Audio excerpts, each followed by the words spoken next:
আমাদের বাড়ি গোরস্থানের পাশে। তো রাত্রিবেলায় গোরস্থান থেকে কেমন যেন শব্দ আসে।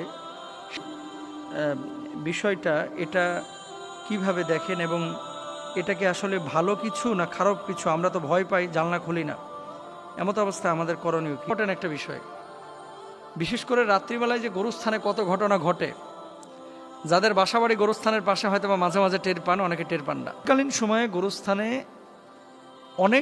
অনেকে অনেকভাবে ব্যাখ্যা করে থাকেন বাংলাদেশে।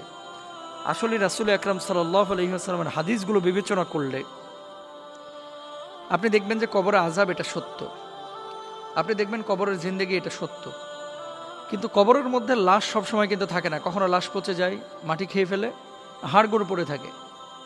জিনদের প্রধান খাবার কিন্তু হাড়গোড়, এবং জিন জাতি এই সমস্ত, যেহেতু আমাদের বাংলাদেশের ম্যাক্সিমাম কবরস্থানগুলোই কিন্তু অপরিচ্ছন্ন মানে গ্রাম অঞ্চলে এমনও কবরস্থান আছে, এটারে যদি কাইটা সাইটা পরিষ্কার করা হয় হয়তো বা 2-3 হাজার সাপ পাবেন ছোট ছোট, মানে এত নোংরা করে রাখে।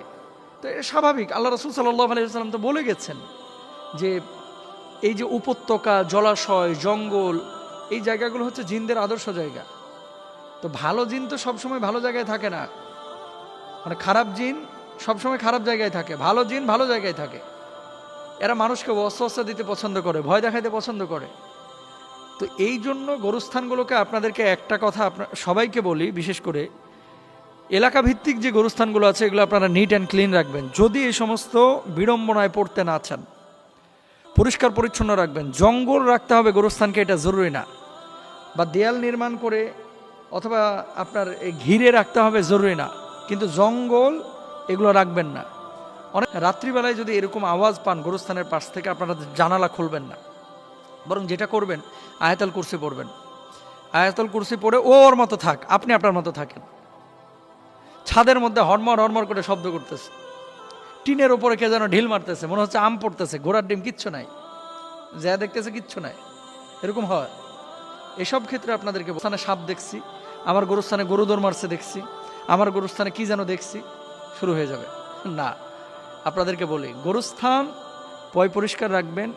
সাদা কোনো কিছু যদি অস্তিত্বে আপনারা টের পান, সেদিকে আপনি তাকাচ্ছেন কেন? তাকাবেন না। তো গোরস্থানে রাত্রিবেলায় যাওয়ার চেষ্টাও করবেন না। অনেক সময় গর্ভবতী মহিলারা গোরস্থানের পাশ দিয়ে যান, সমূহ সম্ভাবনা আছে ইফেক্ট করার।